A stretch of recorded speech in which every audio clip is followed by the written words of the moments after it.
A season full of promise ends in turmoil. But as one door closes, another opens, led by a Sooner legend. Hall of Fame coach Bob Stoops returns to coach the Sooners in the Valero Alamo Bowl against the Oregon Ducks here in San Antonio, Texas. The Sooners are back, and so are we. This is GameDayU.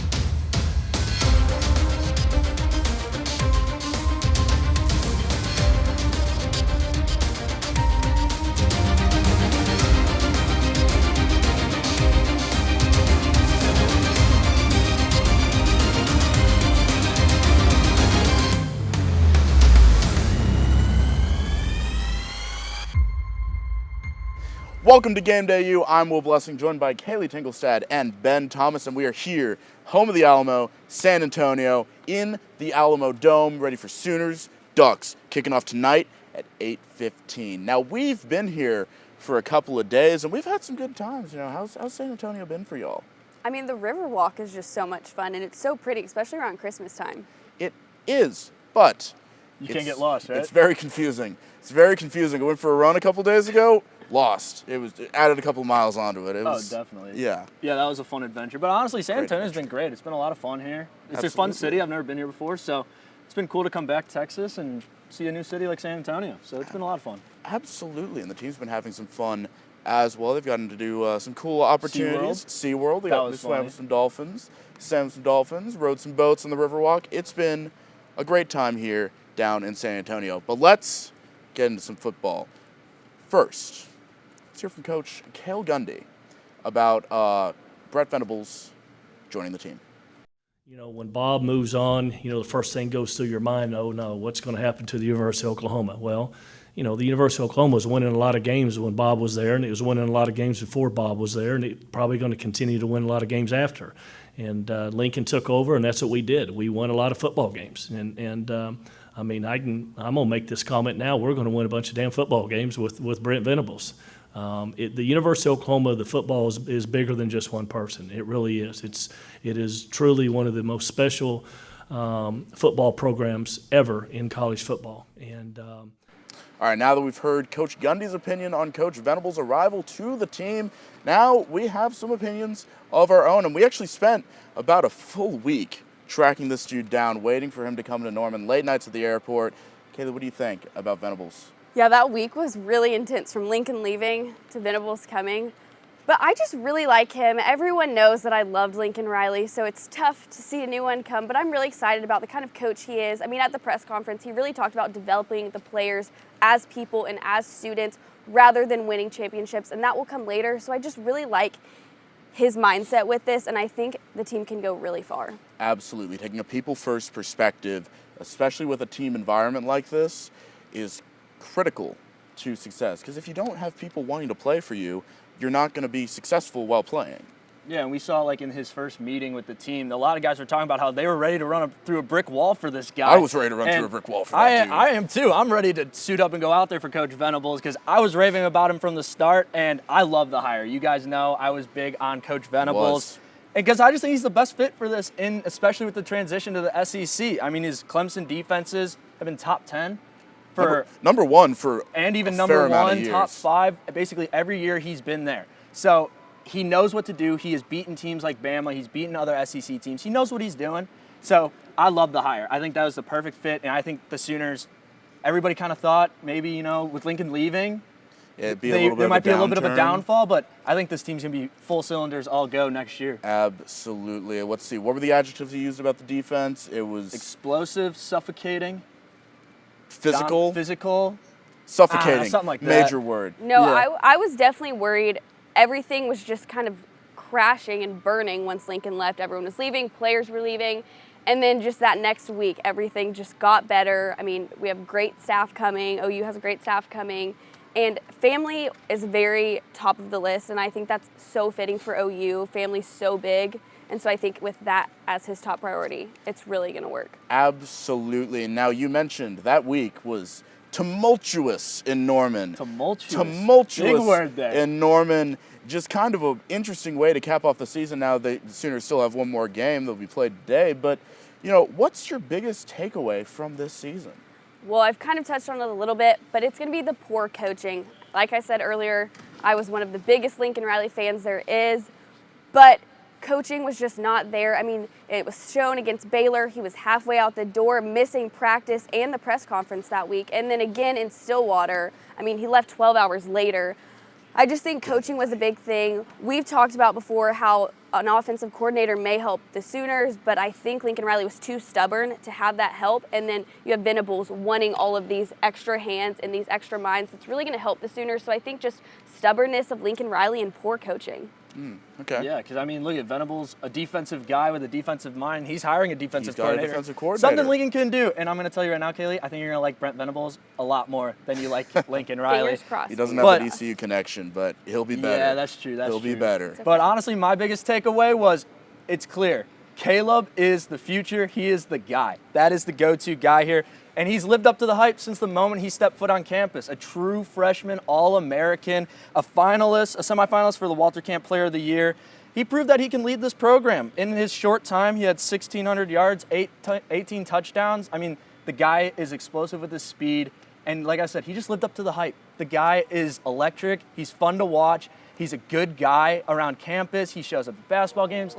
He reminds me a lot of that Baker Mayfield, kind of like he's for the people, he's for the community, he loves this place. I don't think he's leaving because he knows he's the guy, and I will talk about it a little later, but in a Jeff Lebby offense, Caleb Williams will be very, very scary. Very good. So I love the guy, and I mean, he's clearly the guy heading into the future here. And for Brent Venables, you need a good quarterback, and Caleb's the guy. Absolutely. You could call Caleb a program guy. Yeah, if Absolutely. he stays. If he stays, he could be a program guy. I want to talk about a different program guy, Bob Stoops. Now, before Venables was hired, Stoops, as the interim head coach, had a quote. The quote was, "This program is in a way better spot than when I took over in 1998. Now, the program's going to be fine. Sooner fans should not worry about it. It was a tumultuous week. Wasn't sure where the future was going to go, but the program is going to be fine. There's a top 10 recruiting class for 2022. That was kind of a worry when the Sooners started hemorrhaging recruits, but some are coming back, and they're recruiting others, and they're bringing in big recruits, and we'll touch on some of those later. You've got other players coming back that saying they're returning. You got Woody Washington, Theo Weiss came back from the transfer portal to play. Again, Mims said earlier that he's going to stay. He wants to be in the Crimson and Cream. Big hires from the coaching perspective. You mentioned Jeff Lebby. We've got some other big coaches coming in. This program is going to be fine. It's in a solid position. It's a new era. It's going away from the Riley kind of just, let's play football. Now it's a, let's get invested in the program. It's all going to be fine. And they talked about it too. No one person's bigger than the program. And that was the main thing, especially Bob Stoops was talking about. And it's true. Lincoln Riley, yeah, everybody loves him. Everybody thought he was the next, Bob Stoops, Brent, Bud Wilkinson, all the bees, Switzer, yeah, all those all guys. Bees. But he just wasn't a program guy, as we clearly saw. Because if he was, he would have stayed, and he's just not. So, but hey, like you mentioned, all the bees, we got Brent. So I think that's a pretty good tell of what maybe the future holds for this program. So exactly. Now that is what we've got for this block. But coming up, looking ahead to next season. Big changes in the past month. We've touched on some of them. We're going to touch on some more. What can Sooner fans look out for from this 2022 Sooner team?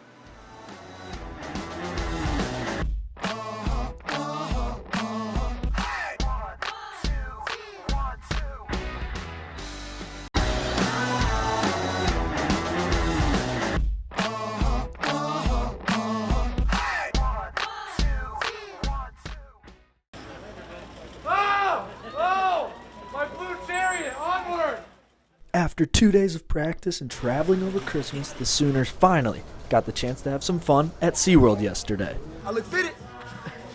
Players from both OU and Oregon threw on some wetsuits and had the chance to feed, interact, and swim with some dolphins. While the Sooners got to enjoy some free time at SeaWorld, it was back to business as they hit the practice field at Incarnate Word today. With the game coming up on Wednesday, the Sooners are running through drills with their position groups as they gear up for their matchup against the Ducks. Stoops and company look to have a strong performance in the game as they hope to close out the season on a high note. Reporting from San Antonio, Ben Thomas.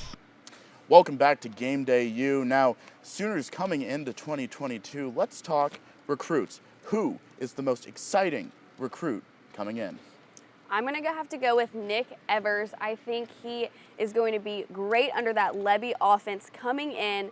Yes, we have Caleb Williams right now, but coming in after that, I think he'll be able to really form as a great player under Levy. I mean, he's ranked the number 10 quarterback in the class of 2022 and number 23 player in the state of Texas. I mean, he's a true dual threat on the ground and can throw the ball.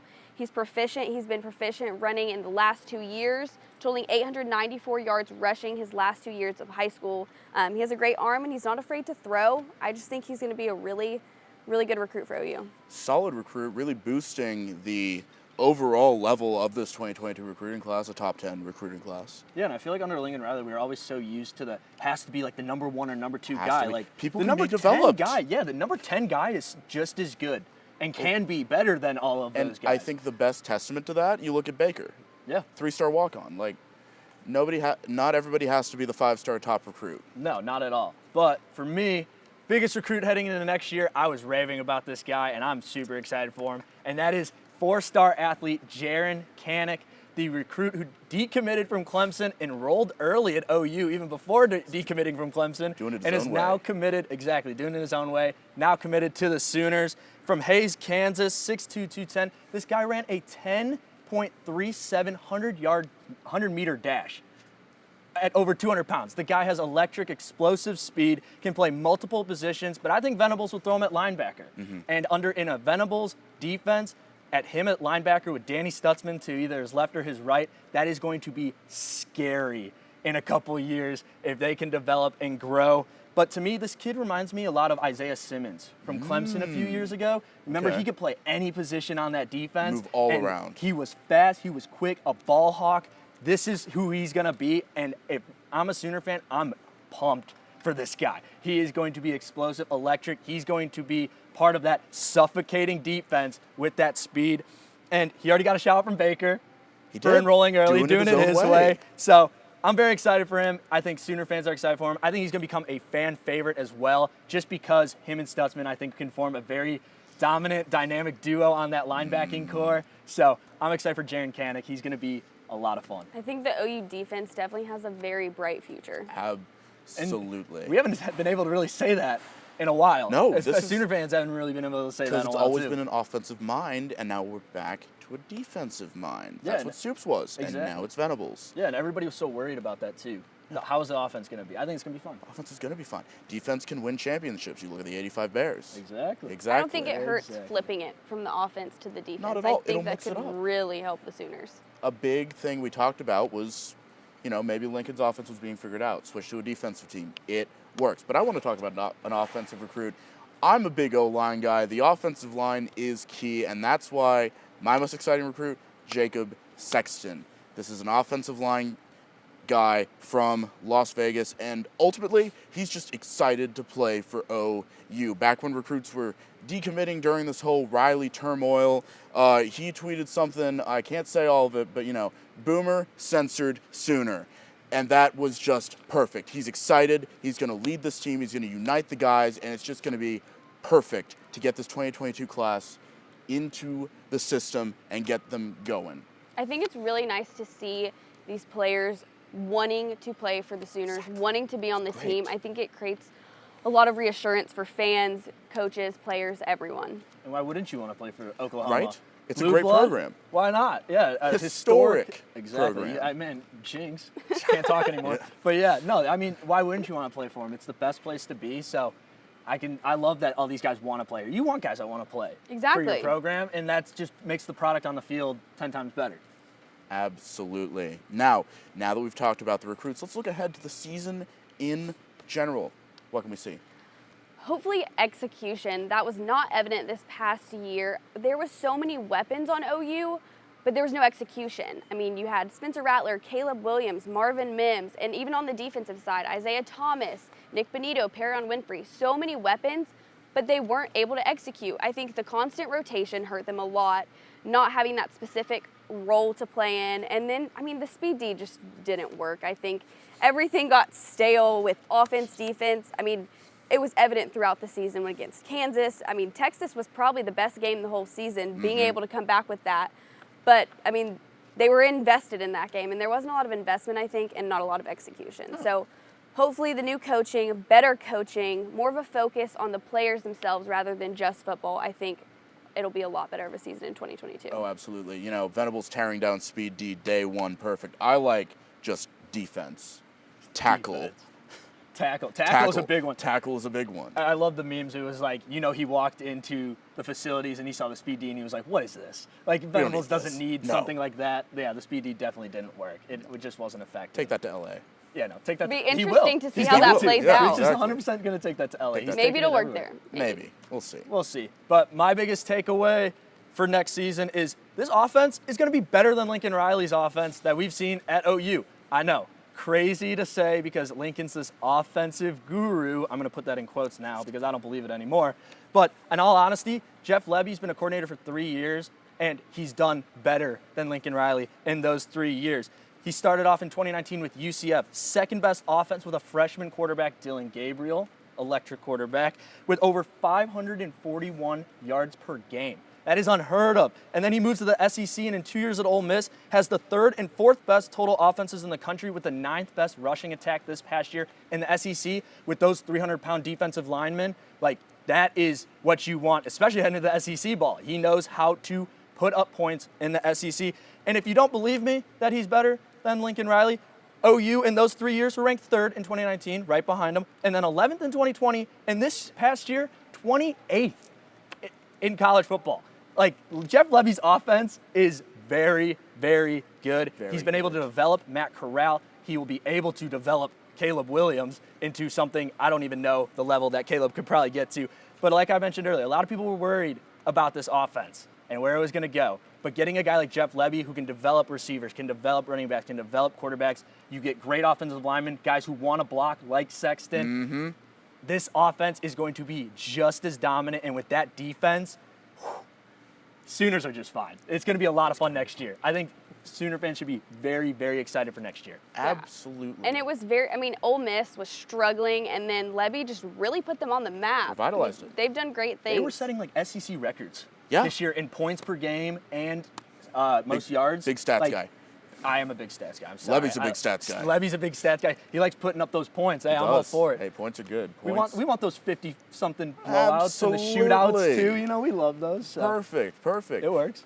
Now, we've talked about Lebby, and how I think OU is personally, kind of stagnated this season, not just in offense, but also in energy.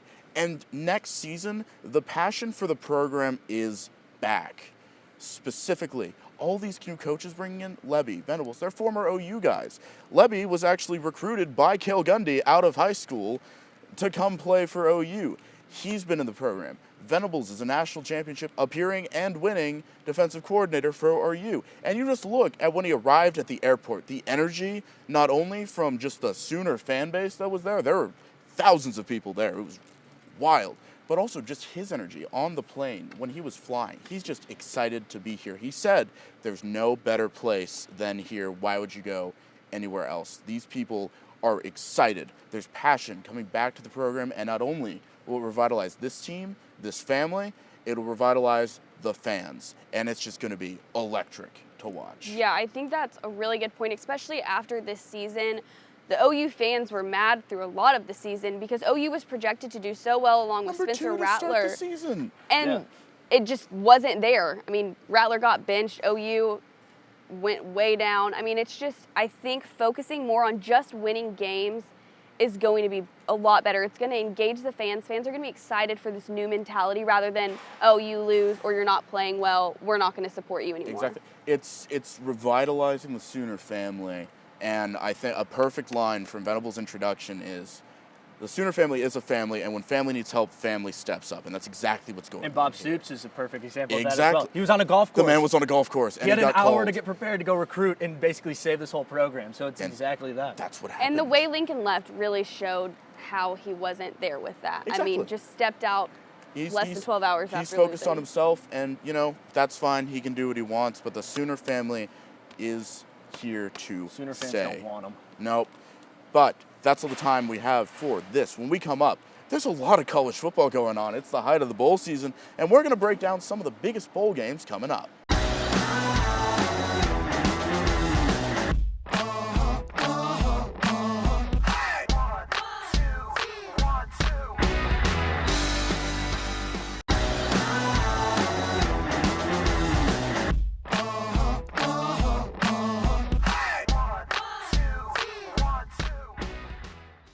Welcome back to GameDayU. Now, lots of college football going on. We're getting into the New Year's 6 bowls. Now, let's go through them. Starting off in Atlanta, the Chick-fil-A Peach Bowl. We got Michigan State, we got Pitt. Who you got? Can he pick it?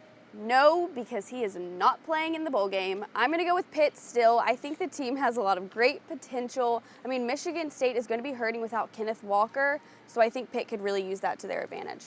They absolutely could, but I think losing Pickett is worse than losing Walker. I've got Michigan State here. Yeah, I got Michigan State as well. I mean, it's after those two opt out, it's basically a toss-up at that point. It's about, but yeah. Michigan State's a better team. So I just don't trust Pitt without Kenny Pickett, so I got Michigan State as well. Exactly. Okay, let's keep going. Going from Atlanta to Arizona. The Fiesta Bowl. We got Notre Dame, we got Oklahoma State. I'm going to keep it with Oklahoma and go Oklahoma State. I think that defense is going to be really strong. They have a lot to prove after losing that Big 12 championship, so I think they're going to step it up. Okay. It is absolutely going to be a defensive game, especially since new Notre Dame head coach, former defensive coordinator Marcus Freeman, is coaching this game. Yep. It's going to be a fantastic test against the Cowboy offense for Notre Dame. I've got Notre Dame. And I got to agree with you again. There we go. I got Notre Dame There as we well. go. For that point exactly. They have the same offensive coordinator. They have the same defensive coordinator. He just got elevated to head coach. And Marcus Freeman is the guy. I think he's just as good of a hire as Brent Venables was. Yes. And they don't really have to change much. And I think it's going to be a low-scoring game against Oklahoma State because both dominant defenses. But I got Notre Dame. I don't like Notre Dame personally, but I have to pick them here. Plus, the odds are in the favor of Notre Dame. They are 2.5-point favorites. See, that's Very what I'm saying. Very low-scoring close game. I think it could come down to a field goal. It's a defensive battle. Oh, for It'll be sure. a defensive battle. Maybe just field goals. That'd be It's going to be a good game, though. I think this is a great matchup, those two teams. I like absolutely. the next one, though. Man, the next one? Yeah, let's get into the next one. We got the Rose Bowl Classic. We've got Ohio State. We've got Utah. I'm going to have to go with the Ohio State. Ohio State had a rough game against Michigan, but again, I think they're going to step it up. Yes, they're missing Chris Olave, but I think they can pull it off. Absolutely, Kaylee. I'm going to have to agree with you here Finally. for once. Yes, finally. I've also got Ohio State, primarily because the Pac-12 is incredibly overrated. Utah played well in the championship, but the Pac-12 sucks. So Ohio State will dominate. They're not completely racked by opt-outs. Yes, they're missing Olave, but behind Olave, you've got other five-star wide receivers, recruits who can step up, who haven't seen the field yet, and they can probably surprise. Ultimately, C.J. Stroud is playing, which means Ohio State's got it. I'm laughing here. You guys are making this easy for me. This is why I wanted to talk about this. Give me the Utes from Utah. I mean, why not? This team beat Oregon, demolished Oregon twice, and if I recall, didn't Oregon beat Ohio State without Kayvon Thibodeau as well? So Maybe the Pac-12 doesn't suck that much. So I got the Utes. I really like this team. They're firing on all cylinders, and they would be a playoff team if it wasn't for former Baylor quarterback Charlie Brewer stinking it up first couple weeks. So they were dominant after changing quarterbacks. So give me the Utes. I like the Utes in this. They played well. They played well. The Utes played well. I'm going to have to quote Will on this. Chaos in college football. Chaos in college football. So you never know what's going to happen. You Yeah, never know Utes what's gonna upsetting Utah upsetting the Ohio State University. I don't think a lot of people would have expected that. Oh, but no, but that'd be. I got it. I'm that taking would be. it. That would end in the Rose Bowl. That would be an interesting way to close out the season. easily. Now, let's go from Pasadena. Let's go to New Orleans. We've got the Sugar Bowl. We've got Ole Miss. We've got Baylor. I'm going to have to take Baylor. Baylor, again, I'm going to touch on that defense. They've had a great defense. Dave Aranda is going to really coach Baylor, and I think they're going to win it. Okay. See, I'm disagreeing with you. I'm back to doing that. I'm going Ole Miss. We've talked about Jeff Lebby and just how good his offenses are. And you know what? He's calling the offensive plays for this game. He's still at Ole Miss. This is his, one final ride. And also, Matt Corral is still playing. He didn't opt out. He's a top quarterback in this class. It's one of the most efficient offenses, as Ben touched on earlier. And this is just the final round. They're gonna one more ride, take the Sugar Bowl, easy. Yeah, I gotta agree with you. There we go. I'm going Ole Miss as well for those same reasons. Jeff Lebby calling plays, Matt Corral at quarterback. That fourth-ranked offense is gonna be able to dot up this Baylor defense, who, yes, Dave Aranda's a great head coach, but that defense has had holes in it, and teams have been able to exploit those holes. So I really believe that Ole Miss will be able to. Jeff Lebby, his last time, he wants to go out on a win before he heads to Oklahoma. So I'm going to go with the SEC, and I'm going to go with Ole Miss. However, I will say, out of most of the bowl game matchups, Utah-Ohio State, that could be a very interesting one. I think this is a very well-balanced bowl and probably will be one of the most exciting to watch. The Ole Miss offense like and Baylor defense is going to be exciting to watch. Well-balanced. It's going to be a great game to watch. Fantastic football. And after New Year's 6, we've got college football playoff and national championship. And that's what we're going to talk about when we come back. Who takes the trophy home?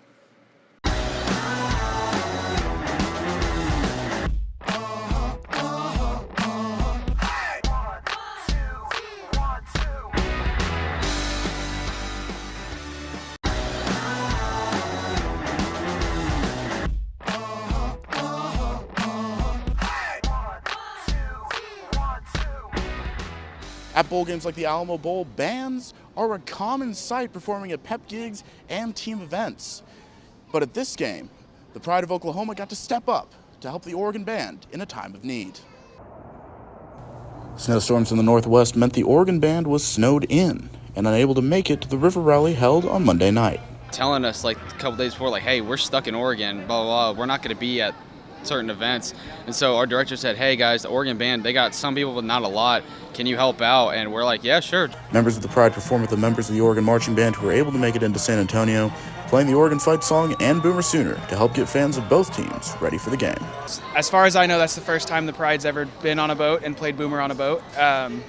It's really cool. It's really loud going under all the tunnels on the Riverwalk. And while the experience was fun for all involved, members of the Pride were just happy to help out. There's a lot of times within my Pride experience where we've helped out other bands and, other bands have helped us out, so it's just kind of normal. That's just what it means to be in the band, and everybody's a family, no matter what team you're on, that's just how it is to be. That's what it means to be in the band. So. And the Oregon marching band got in late Monday night, so both the Pride of Oklahoma and the Oregon band are at full strength to support their respective teams. Well, blessing, GameDayU. Welcome back to GameDayU. Now the biggest award in college football has been handed out. Bryce Young is the first Alabama quarterback to win the Heisman Trophy. Now, Ben. Yes? I think you've talked a little bit about Bama this season. Maybe just a little bit. Can I get another Roll Tide? What's a GameDayU show without me saying that? But he was most deserving of this. It was all year long. He was a front runner for it. And the SEC championship game against Georgia, who was giving up 7 points per game heading into that game, he drops 41 on them with 421 yards and 4 total touchdowns. That was the Heisman performance right there. That solidified it. He is explosive on the ground and passing the ball. He was the clear front runner, and it just wasn't – I didn't think it was really close, honestly. I thought his linebacker, Will Anderson, probably was the second best guy, and he wasn't even there. Mm-hmm. So he definitely deserved it. Bama guy, loved it. I was happy with it, obviously. So I'm happy for Bryce Young, especially being the first guy, like you mentioned, the first quarterback, which was just as surprising. I was surprised by that. So I was more surprised to find out that Bama's 4 Heismans have all been this century. The Nick Saban era. The Nick Saban era. Coaching can make a difference, right? Makes sense. Coaching does make a difference. I don't know. I think it's great for Bryce Young. I really thought that it was going to be a close race between C.J. Stroud and Young, but Stroud just kind of fell off, lost the game, didn't work out. But I think he's deserving. I think he validated it, like you said, Ben, at that SEC championship. But I will say, this year compared to past years, there didn't seem as much of a race for it. I felt like all season people were just trying to find who could be those finalists rather than these past couple years. Especially with the rise of Aiden Hutchinson in the race. That just kind of came out of nowhere. And I didn't even think he should have been there. To be completely honest with you, we talked about it, outside the show. We talked about it, and I just didn't think he was even meant to be there. There are better people. They just didn't, because they didn't want to put 2 Bama guys. That was my whole reasoning for another for it. year? Yeah, they didn't want to do it again. But I agree with you, Kaylee. It just really, you had it, that whole year, everybody thought, it was going to be Rattler and Bryce Young and a couple, Caden Slovis at USC and stuff like that. And then a lot of guys fell off. Sam Howell, another name too. It was just a toss-up this year, really. Whereas years in the past, there's so many great options, and you can only give it to one. Remember when Spencer Rattler was the favorite to win? Crazy how the year turned out, It has been a long football season. It has been a chaotic football season, but we're near the end. And let's talk about it. College football playoff. Who makes it to the Natty? And who wins the Natty? Who's taking it home? So going to the Natty, I have Alabama and Georgia, and I think Georgia will take it home. I think it'll be a rematch of that SEC championship, and this time Georgia will come out on top. They'll get it together and hopefully slow the tide. That would be very interesting for Georgia to do, but I think Georgia's going to do what Georgia always does. They're going to fall apart. I've got, in my national championship, I've got Bama, I've got Michigan. Jim Harbaugh, I have been hard on the dude in the past because he hasn't been able to win the game. He won the game. He's got Michigan working. I think they can go over Georgia because Georgia will fall apart like they always do. This always happens at this point in the season. But nobody can stand up to the Heisman winning quarterback. And everybody else on that team, they've been saying that they're the underdogs against Cincinnati. I think a lot of people are rooting for Cincinnati. I think a lot of people are rooting for Cincinnati. I'm not. Well, speaking of Cincinnati, COVID's popping up lately. You never know. They did say with the rules that if there's COVID, that the team that doesn't have it would just move on. It'd basically be a forfeit. So could we see Cincinnati winning it all due to COVID? That could be my pick. I think that might be my pick. Forfeit national championship to the Power forfeit national 6. championship. I like Cincinnati. You have to throw out that option at this point because it's happening. Bowl games are dropping left and right due to COVID. But in all honesty, I would love to see Cincinnati win. I think it'd be great. As a Bama fan, I obviously wouldn't want them to beat Bama, but I got Bama, Georgia as well if I had to pick one. And obviously, I'm rolling with the Tide, like I always do. So, sure, yeah. But wouldn't it be kind of funny if Cincinnati, the first Group 5 team to make it, won it on COVID? A technicality?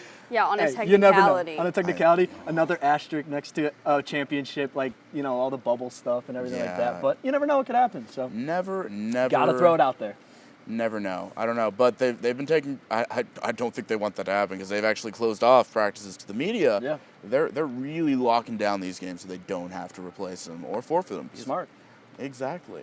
But we'll see how those games shake out. That's all the time we have for this block. Coming up, what we expect out of today's game. How's it going to go?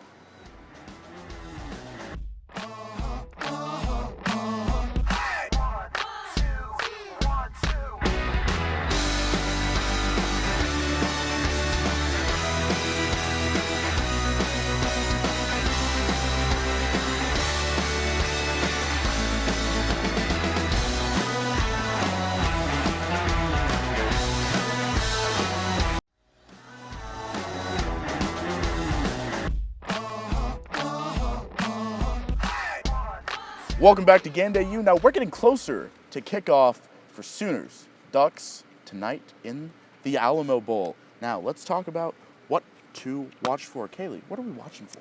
Oregon has some key strengths on both sides of the ball. On the offense, they have the ability to convert on third downs. Oregon's biggest strength is that, and their percentage ranks first in the Pac-12 and fourth in the country. And then on the other side of the ball, interceptions. Oregon has been dominant with interceptions this past season, and the Ducks have had 17 interceptions. I think that could be a big issue for OU. And another thing for this game is just the lack of players. Oregon is missing 30 players. OU is missing a lot of key players. And, Ben, you were at the practice for Oregon. You saw the lack of players on that team. Yeah, that team definitely looked depleted, and it just has a lot going on, a lot of injuries, COVID stuff as well. Just a very depleted team, and you could tell, and they just don't have their big guys. They kind of looked like smaller, kind of looked like a high school roster, honestly, out there. But they're Oregon, so we know they're going to play well. They're obviously really good recruits. But for me, what to watch for is Lincoln's not here. So how does Oregon game plan for Bob Stoops? Kind of an interesting take. I mean, not sure if there will really be anything much different. A lot of the position coaches have returned. A lot of the similar play calls will probably be called, but Bob Stoops brings this new energy, this new kind of mantra to this team that Bringing it back. he's bringing it back. It's kind of like a breath of fresh air. I think this team is energized, and how can Oregon combat that energy is kind of what I'm looking for. Can they kind of silence OU early, slow them down a little bit? Because I think this team's going to come out wanting to prove something, wanting to put the pedal to the metal right from the start, and I think that's what Bob Stoops is hoping for as well. So how can Oregon kind of game plan for a Bob Stoops-led Sooners team than Lincoln? Something in my 4 years I never thought I would say, but I'm happy to be saying it. So See, what I'm watching for, you mentioned him. He's back. It's big game Bob time. This game, it's a bowl game with no real implications on the end of the season. This can really just be like a little, cherry on top on his literal Hall of Fame career. He was inducted into the Hall of Fame, like a week and a half ago? Yeah, literally. This man is a legendary coach. And with this win, he'll have a positive win percentage in bowl games. He's currently exactly at 500 in bowl games. He's 9-9. He could be 10-9. you know he wants that win now. Yeah, so Exactly. there is something at Exactly. stake for And, him. he's already in the Hall of Fame. He's helping the Sooner family. And you know what? I think he's just going to go have fun. Yeah. Expect just wild plays. Yeah, Push this offense and defense to the max. Just see what they can do. Yeah. It's It doesn't honestly matter. kind of hard to say what to expect because I think both teams are just going to look so different coaching, players missing. It's going to be an interesting game to watch because I think it's going to differ a lot from just that regular season play. It's going to be some good football. Plus, I'm excited for it. it's the rematch from that Oregon 2006. game. 2006 with the onside kick that was missed. The onside kick that changed call, yeah. that wrong call. Bob Stoops Yeah. wants his revenge. Bob Stoops wants his he revenge. does. And I mean, OU's never even been to the Alamo Bowl, so I think it'll be a fun game for them. Yeah, cool. This is a fun little trip for them. Yeah. They rode some dolphins. They rode some boats. They're going to play some football. Blue chariot onward. Blue chariot onward. Stutzman. All right, let's move on. We've talked about what we're going to watch for in this game. Who are we calling out? So I'm going to I'm going to go to the defense. OU is missing 4 key players on the defense, opting out for the NFL draft. You have Nick Benito, Perion Winfrey, Isaiah Thomas, and Brian Asamoah. So a key defensive player that really needs to step it up, that's had a pretty good season, would be Jalen Redmond. He needs to step it up, pull that defense together, really help slow Oregon down because you need those key players losing those 4 dominant defensive players. Yeah, I love Jalen Redmond. He's a dominant guy, and I'm happy to see him come back under Venables, hopefully. I think he will, though. But the guy I'm calling out, we just talked about him. It's Stoops, Bobby Stoops. Big game, Bob. The legend's returning to the sideline like we talked about. And honestly, I'm just calling him out because I'm excited to watch him coach this team. Like I said, if you went up to any of us as we were freshmen and said, you're going to watch Bob Stoops at some point coach the Sooners, we would have laughed at you. Yeah. Like, that's just unheard of. So we're just excited for it. Calling him out. I want to see him get a win. Bob, let's see it. Let's see that legendary, resume that you have. Let's see that legendary coaching. I'm excited to see the visor. The visor's busted out. He's better wear just the highest crowned visor. Exactly. And you know what? Give me a Drake Stoops touchdown. I want to see Bob Stoops go nuts for his son scoring a touchdown. That would be awesome to see him go nuts, give him a big hug maybe. Knowing him, he'd probably just be like high five and keep moving, keep it serious. But the crowd, and then later on, goes maybe. nuts. It's just fun like that. So big game, Bob. Let's see it, man. Let's see it. All right. I'm also excited to watch him. I'm excited to see the visor, but I am calling out Brian Darby. Now, this receiving core has a little bit of change up. Jaden Hazelwood went to Arkansas. Some people are still iffy on if they're going to play in the game. It's time for other people to step up. It's time for Brian Darby to step up. He's a major option now, and, he's got to make plays. He's got to get open so Caleb can get him the ball. He can have a big game as a major option, set it up for the future, step up. Him and Trevon West. Mm-hmm. Those two are going to be big crucial. Options. And maybe Theo Weiss. It was Maybe shown in a Theo. couple games this season, the depth OU has, so I think they can pull it off again in the bowl game. Darby has the skill. He's made plays. Good downfield threat, too. Exactly. He can keep it going. Now, moving on. OU has Mr. OU, the super fan who goes to every game. Now, Oregon has their own version. She's called Mimi Duck. And Ben, you caught up with her, didn't you? Yeah, I got to catch up with her at Rico's River Rally. and she's awesome. One of the coolest people. She has a big duck hat, a definite Mr. OU type of vibe, but in Oregon's case. And she was awesome. She was able to answer a couple questions and give us a score prediction as well. So I wasn't a huge fan of it, but we'll see what she has to say about it. Let's check it out. In San Antonio, the place to be is on the Riverwalk. And on Monday night, it was packed. Sooner and Duck fans piled onto the Riverwalk for Rico's River Rally, a rally on the Riverwalk to recognize both teams playing in the Alamo Bowl. Both cheer, pom, and bands performed. And I love the school spirit, and I love the marching bands, and I love the mascots, and I love the cheerleaders. And I just love when people have a lot of spirit. I think the teams are probably pretty evenly matched. Definitely. Now, if you had a score prediction, what would it be? This is a guess. Okay, so I would say Oregon 14 and Oklahoma 12. All right, now that we've heard her score prediction, let's hear ours. Kaylee, what you got? You know, it's going to be a crazy game. We already talked about that. So I'm just going to go with 45-38. Pretty random score, but I think there's just going to be a lot that people aren't expecting out of this game. New coaching, again, players opting out. So 45-38. We'll see what happens. Who's winning? OU. Okay.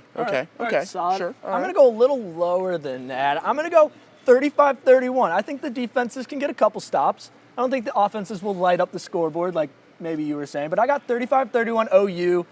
I'm liking the Sooners in this. Give Bob Stoops that above 500 bowl win record, so I like the Sooners in this. Honestly, this feels like just the perfect send-off for the Sooners. Honestly, I don't really think there's much gunning for the Ducks at all. We've already talked, they're missing depth-wise. They've lost key players, and the Sooners have lost players too. But I think this is a shoo-in for the Sooners. I've got 35-24 OU. Interesting game to watch. Overall, this game is for fun. It has no implications on the rest of the season. They'll get a trophy. It'll say Valero on it, and maybe there'll be a little Alamo. And it'll be a cool thing to look at. But ultimately, this is a fun game.